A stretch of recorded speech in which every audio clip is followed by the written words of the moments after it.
Это был прицельный удар. Новые кадры иранской атаки на аэропорт Кувейта. Трамп обещает сделку с Ираном на выходных. По его мнению, ракетные удары и бои во время перемирия – это нормально. Потому что на Востоке другие правила. Иран не собирается заключать мир. Аракчи требует отдать Ливан Хезболле. Муджтаба Хаминеи призвал народ быть готовым к бою. Экономический форум в Санкт-Петербурге. Белые ночи, подкопченные после ударов неба. Китайские роботы и обещания воевать еще 20 лет. Рубио не в курсе, что люди из администрации Трампа поехали в Питер. И только в Индонезии приятные развлечения. Там любуются новорожденными суматранскими тигрятами. У них дебют в местном зоопарке. А теперь об этом подробно и по делу. Это один день. Подпишитесь, поставьте лайк этому видео и оставьте свой комментарий. Заранее спасибо и начинаем.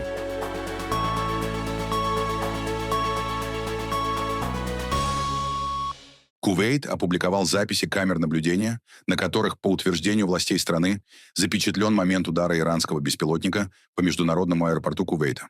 Атака произошла на фоне резкого обострения конфликта между США и Ираном. По данным кувейтских властей, удар пришелся по первому терминалу аэропорта. Погиб один человек, еще 63 получили ранения. На место были направлены более 25 бригад скорой помощи. Врачи провели как минимум 7 экстренных операций. На опубликованных кадрах видны взрыв, пожар и сильное задымление внутри терминала. Министерство обороны Кувейта назвало произошедшее иранской агрессией, а МИД сообщил, что повреждения получили в том числе здания дипломатических миссий. Работа аэропорта была частично нарушена. Терминал, который пострадал от удара, лишь за 2 дня до этого вновь открылся после многомесячного перерыва, связанного с войной в регионе. Дональд Трамп фактически признал, что недавний ракетный удар Ирана по Кувейту стал ответом на американские атаки по иранской территории. Выступая в овальном кабинете, президент США заявил, что Тегеран мог чувствовать себя спровоцированным после действий Вашингтона. По словам Трампа, Соединенные Штаты нанесли Ирану серьезный ущерб в ходе ударов накануне, и именно этим он объяснил последующий ответ Тегерана. Господин президент, учитывая последние атаки Ирана на Кувейт, остается ли в силе режим прекращения огня с Ираном? Ну, знаете, у всего есть причина. Накануне вечером мы нанесли по ним довольно серьезный удар. Да и прошлой ночью тоже. Когда мне объяснили ситуацию, я сказал: «Хорошо, так и сделаем». Мы действительно довольно жестко по ним били. Поэтому у определенных действий есть причины. Обычно они есть, и иногда они вполне понятны. Они сделали кое-что, что, честно говоря, не было чем-то особенно серьезным. Мы быстро это пресекли, как обычно и поступаем. У нас величайшая армия в мире. Но некоторые могли бы сказать, что их в какой-то степени спровоцировали, потому что мы предприняли жесткие действия по другой причине. Так что, если хотите, это было ответным шагом с их стороны. Насколько я слышал, сами переговоры проходят очень хорошо. Действительно очень хорошо. Господин президент, Если это произойдет, а может и не произойти, кто знает, но если все-таки произойдет, это может случиться уже в выходные. как вы определяете прекращение огня? Примерно так, как оно выглядит сейчас. Это другая часть мира. Я бы сказал, что в той части мира прекращение огня означает, что стреляют более умеренно. Это звучит не очень хорошо, но это правда. Там прекращение огня сильно отличается от того, что считается прекращением огня в других частях мира. Тысячи иранцев собрались в Тегеране у мавзолея аятоллы Рухолы Хамейни, чтобы отметить 37-ю годовщину смерти основателя Исламской Республики. Церемония прошла на фоне одного из самых серьезных внешнеполитических кризисов для Ирана за последние годы. Главным политическим событием стало обращение верховного лидера Ирана Муджтабы Хаминеи. Сам он на церемонии не появился. Как обычно, текст от его имени зачитал один из мулл. Злонамеренный враг, потерпев поражение в противостоянии с вашими мужественными сыновьями из вооруженных сил и особенно столкнувшись с решительным ударом как на поле боя, так и на улицах, переживает глубокое и значимое унижение. Это привело к заметному отдалению от него других стран, поэтому он сосредоточил свои усилия в гибридной войне на 2 направлениях. Первое – подрыв стойкости народа. Второе – создание ошибок в системе принятия решений государственными руководителями. Его главным инструментом в обоих случаях является посев сомнений, отчаяния, страха, недоверия и раскола. Любые действия, которые вызывают пессимизм и разочарование среди народа, рассматриваются как форма содействия врагу этой страны и ее народа. Для иранского руководства фигура Рухолы Хамейни остается не только религиозным символом, но и важным элементом политической легитимности. Поэтому нынешние мероприятия стали не только памятной церемонией, но и демонстрацией единства власти в условиях продолжающегося регионального кризиса. Несмотря на раскачку военных настроений в Иране, президент США Дональд Трамп уверен, что ему удастся заключить сделку с Тегераном на его условиях. Беспокоит ли вас возможность того, что корпус стражей исламской революции может сорвать потенциальное соглашение? С Ираном может случиться все, что угодно. Впрочем, как и с любой другой страной. Но это очень нестабильная часть мира, пожалуй, самая нестабильная в мире. Там очень вспыльчивые люди, нестабильное руководство. Вы сами видите, что происходит. Мы уже прошли через 3 состава руководства. У нас такая армия, какой еще никогда не было. Мы могли бы продолжать еще 2-3 недели и просто уничтожить всех. Но я предпочел бы этого не делать. Это очень легко сделать. Они готовы это сделать. Они хотят это сделать. Но если мы можем закрепить на бумаге решение, которое даст тот же результат, без необходимости всех убивать, я бы предпочел именно такой вариант. Думаю, большинство людей в моей команде тоже предпочли бы это. Хотя некоторые — нет. Нам пришлось сделать небольшой крюк, и я очень горжусь этим решением. Кстати, чтобы закончить тему Ирана, у нас был самый сильный фондовый рынок за всю историю. И я сказал, у нас нет выбора, мы обязаны это сделать. Я понимал, что это скажется на рынках, но был приятно удивлен, когда увидел, что сегодня мы снова установили рекорд фондового рынка. У нас исторический максимум на бирже, несмотря на военный конфликт. Кто-то называет это войной, кто-то военной операцией. Для нас это не такая уж большая проблема. У нас великая армия. Но если бы я этого не сделал, я обсуждал это с Питером, со Скоттом, с Говардом и многими другими выдающимися финансистами. Я сказал, послушайте, мы только что получили лучший фондовый рынок в истории. Пенсионные счета американцев находятся на рекордных уровнях. Люди зарабатывают деньги. Цены снижаются. Мы приняли страну с самыми высокими ценами и самой высокой инфляцией в ее истории. Сейчас цены снижаются. Все идет хорошо. И мне неприятно это говорить, но нам пришлось сделать небольшой крюк и отправиться в место под названием Исламская Республика Иран. Нам нужно было не допустить появления у них ядерного оружия. Именно это мы и сделали. И, кстати, они с этим согласились. Если они подпишут соглашение, то согласятся с тем, что не будут иметь ядерного оружия или ядерной бомбы. Не будут ее разрабатывать. Не будут ее покупать. Изначально речь шла только о том, что они не будут разрабатывать ядерное оружие. Я спросил, а если они его купят? Это стало предметом отдельного этапа переговоров, но в итоге мы добились включения этого пункта. Теперь, если они подпишут документ, это будет зафиксировано. Теоретически они уже довольно близки к подписанию.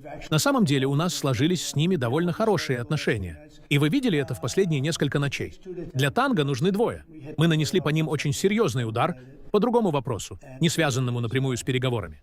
Они ответили, но ответили не слишком жестко. Позвольте задать еще 2 вопроса по Ирану. На прошлой неделе вы сказали, что Соединенные Штаты войдут на территорию Ирана и извлекут захороненные ядерные материалы вместе с иранцами. Вместе с ними? Вместе с ними. Вы действительно на это согласились? Ну, это зависит от того, о каком дне вы говорите. Они соглашались, потом отказывались, потом снова соглашались. Именно об этом мы и ведем переговоры. Честно говоря, значение этого вопроса сильно преувеличено. Возможно, я сам его переоценил. Для меня это важно, но для многих других нет. Те великолепные бомбардировщики Б-2 сделали свое дело. Когда CNN рассказывал, что объекты, возможно, не были полностью уничтожены, они ведь знали это еще до того, как пилоты вернулись домой, еще до того, как кто-либо увидел место удара. А потом приехала комиссия по атомной энергии и заявила, все уничтожено. Этот материал находится под горой, которая фактически обрушилась. Добраться до него очень трудно. Тем не менее, я хочу его получить. По сути, только у нас и, вероятно, у Китая есть техника, способная выполнить такую задачу. Поэтому да, я хочу его получить. В разное время они меняли свою позицию несколько раз. Но на сегодняшний день существует договоренность, что в обозримом будущем мы войдем туда. Там сейчас очень безопасно. У нас есть космические силы. Камеры наблюдают за всеми 3 объектами под любым углом круглосуточно. Если кто-то туда войдет, мы сразу увидим, что происходит, и нанесем еще один удар, если потребуется. Но получить этот материал очень трудно. Бомбардировщики Б-2 выполнили работу, подобной которой никто никогда не видел. Без луны, в полной темноте, примерно в 1:00 ночи они сбросили эти бомбы. Практически самые мощные из существующих. Бомбы попали точно в вентиляционные шахты. Трудно поверить в возможности такой технологии. Они следовали по лучу прямо в шахты, и там взорвались. Извлечь этот материал очень сложно, но я все равно хочу это сделать. И я не хочу заниматься этим во время конфликта. Не хочу подвергать наших людей такой опасности. Я помню, какие проблемы были у Джимми Картера в Иране с заложниками. Я никогда не хочу ставить наших людей в подобное положение. Но после завершения конфликта, по состоянию на сегодняшний день, существует договоренность, что мы войдем туда вместе с иранцами, заберем этот материал и уничтожим его. Он будет уничтожен, полностью уничтожен. Переговоры между США и Ираном остаются в подвешенном состоянии. Министр иностранных дел Ирана Аббас Аракчи заявил, что за последние несколько дней стороны не добились никакого существенного прогресса, несмотря на оптимистичные заявления Дональда Трампа о том, что диалог развивается успешно. В интервью телеканалу Ал-Маядин глава иранской дипломатии подчеркнул: формального переговорного процесса сейчас нет. Однако обмен сообщениями между Вашингтоном и Тегераном продолжается через посредников. По словам Аракчи, на этой неделе Иран направил американской стороне сигналы с требованием предотвратить возможную израильскую атаку на Бейрут. Мы считаем Ливан дружественной и братской нам страной. Мы никогда не стремились вмешиваться во внутренние дела Ливана. У нас были свои взгляды и замечания, которые мы высказывали. И поскольку Хезболла является важной частью политической структуры Ливана, для нас, естественно, поддерживать и защищать ее принципы. Однако мы никогда не стояли за вмешательством во внутренние дела Ливана. Но во время последней войны между Ираном и Соединенными Штатами Ливан был неотделим от Ирана. Эта война велась между Ираном, Соединенными Штатами и Израилем.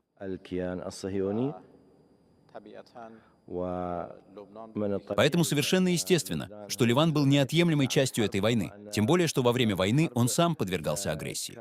Мы считаем, что судьба войны Ирана с Соединенными Штатами и Израилем неотделима от судьбы войны в Ливане. Между ними существует тесная связь. С самого первого дня, когда поднимался вопрос переговоров, вопрос прекращения огня и вопрос завершения войны, наша позиция была совершенно ясной. Окончание войны и прекращение огня должны распространяться как на Иран, так и на все фронты сопротивления, включая Ливан. В этом вопросе мы оставались последовательными. Когда война была остановлена и вступила в силу прекращения огня, в разговоре с уважаемым премьер-министром Пакистана Шахбазом Шарифом я прямо заявил и попросил его о следующем. Когда говорится о прекращении войны на всех фронтах, в текст обязательно должны быть включены слова о Ливане. Именно так в итоге и произошло. Сегодня в ходе переговоров, которые мы ведем с Соединенными Штатами для достижения меморандума о взаимопонимании, а этот процесс продолжается, первым пунктом стоит прекращение войны. И уже в первом предложении мы заявили, что прекращение войны должно распространяться на весь ось сопротивления и, прежде всего, на Ливан. Ливан в этой войне, навязанной нам Соединенными Штатами и Израилем, заплатил свою цену. Израиль и Ливан объявили о новом прекращении огня после 2 дней переговоров в Вашингтоне при посредничестве США. Однако уже через несколько часов после публикации соглашения стороны вновь обменялись ударами. По данным ливанского агентства NNA, израильские беспилотники атаковали районы Кфар-Тебнит и Тир на юге Ливана.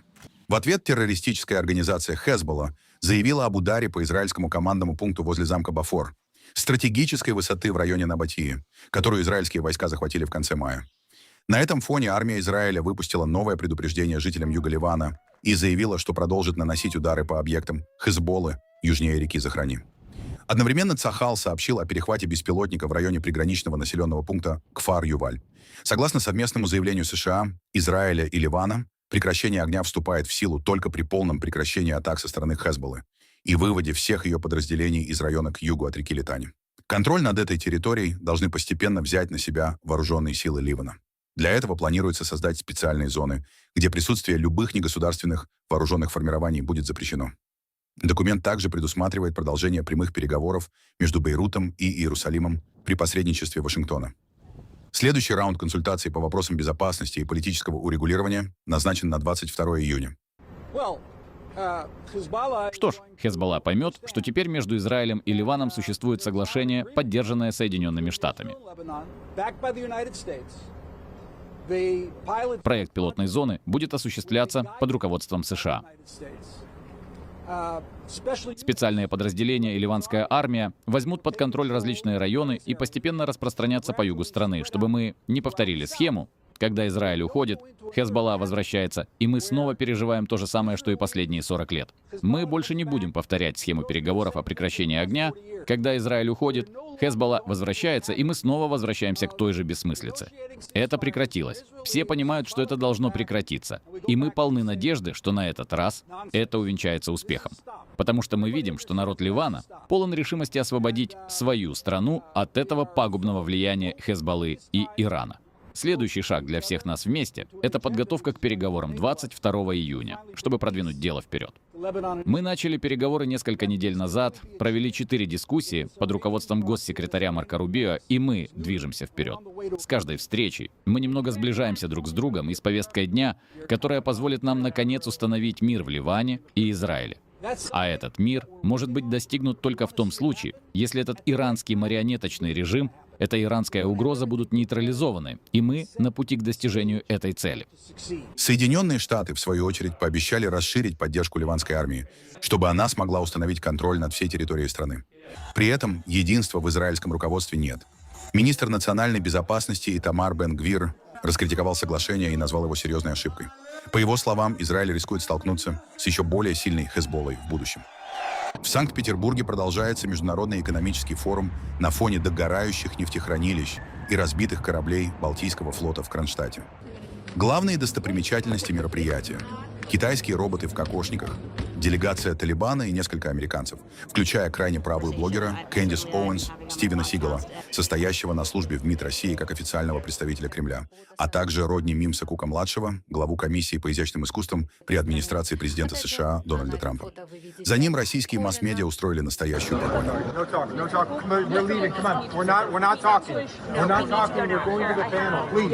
Одна из наиболее ожидаемых спикеров, глава Центробанка России Эльвира Набиуллина, отменила свое участие в мероприятии.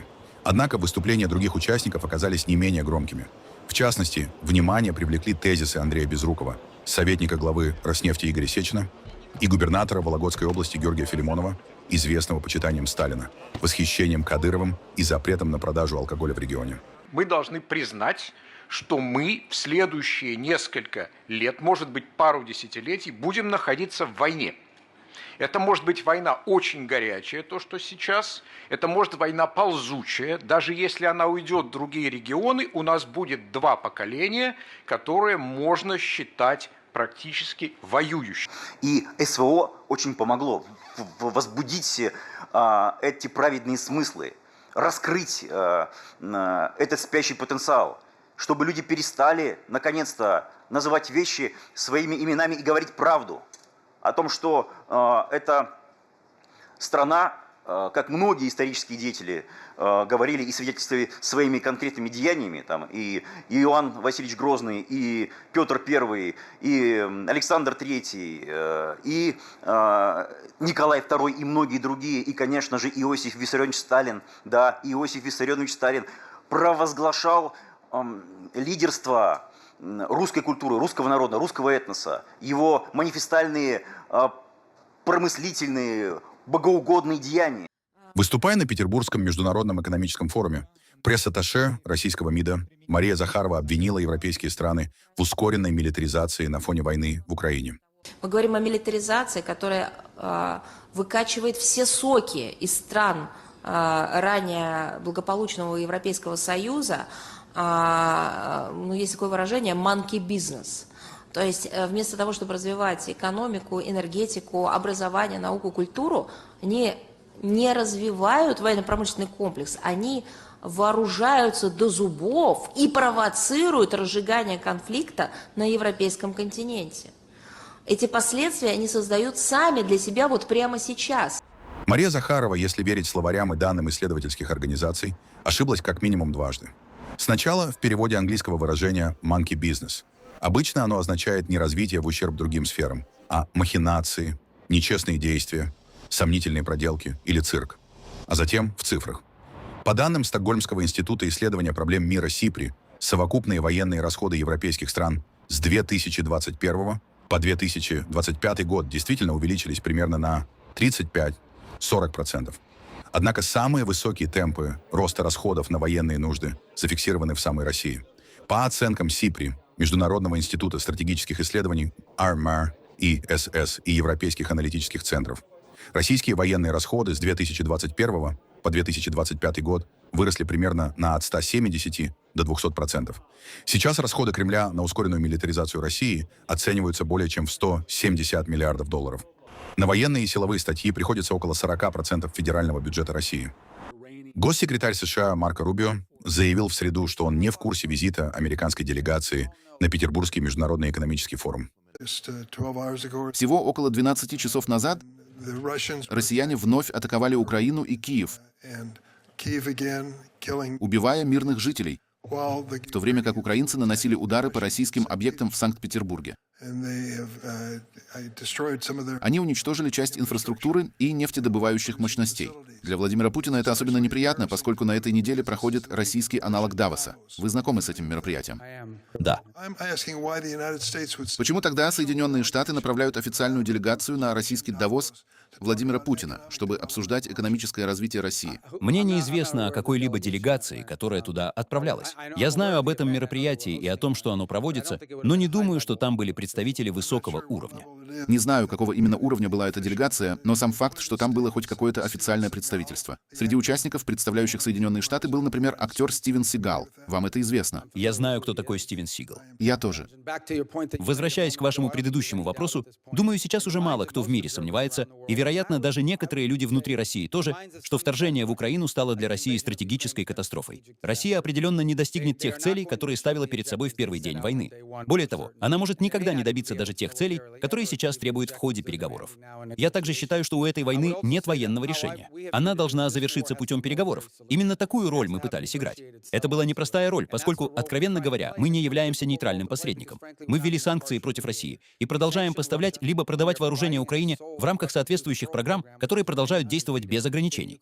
К сожалению, в последние месяцы переговоры зашли в тупик по целому ряду причин. При этом за последний месяц украинцы добились определенных успехов на поле боя. Российская армия теряет по 5000 человек. И я говорю не о раненых, а о погибших. По данным Министерства обороны, это один из первых конфликтов в истории, где уровень смертности среди российских военнослужащих превышает уровень потерь в целом. То есть впервые число погибших превышает число других боевых потерь. Поэтому вы правы. Украинцы не только мужественно сражаются, но и делают это эффективно. Наша задача состоит в том, чтобы, если существует возможность, добиться мирного урегулирования путем переговоров. Потому что в конечном счете именно переговорами эта война и закончится. Но это сложно, поскольку требования обеих сторон, необходимые для завершения войны, пока остаются очень далекими друг от друга. В Индонезии впервые показали публике 4 новорожденных суматранских тигрят. Одного из самых редких подвидов тигра в мире. 3 самца и 1 самка появились на свет еще 23 марта в сафари-парке Таман-Сафари на острове Ява. Сотрудники парка рассказывают, что роды прошли без осложнений. Тигрица Дини самостоятельно родила и сразу начала кормить детенышей. За происходящим специалисты наблюдали через камеры, стараясь не беспокоить животных. Появление сразу 4 тигрят стало важным событием для программы сохранения суматранских тигров. Теперь в сафари-парке живут уже 8 представителей этого редкого подвида. Суматранский тигр встречается только на острове Суматра и считается самым маленьким из всех современных тигров. По оценкам природоохранных организаций, в дикой природе осталось менее 600 таких животных. Главная угроза для них – исчезновение лесов. Значительные территории на Суматре продолжают вырубать под сельское хозяйство и плантации пальмового масла. Дополнительную опасность представляют браконьеры. Поэтому рождение каждого тигренка специалисты называют хорошей новостью не только для Индонезии, но и для мировой программы сохранения редких видов.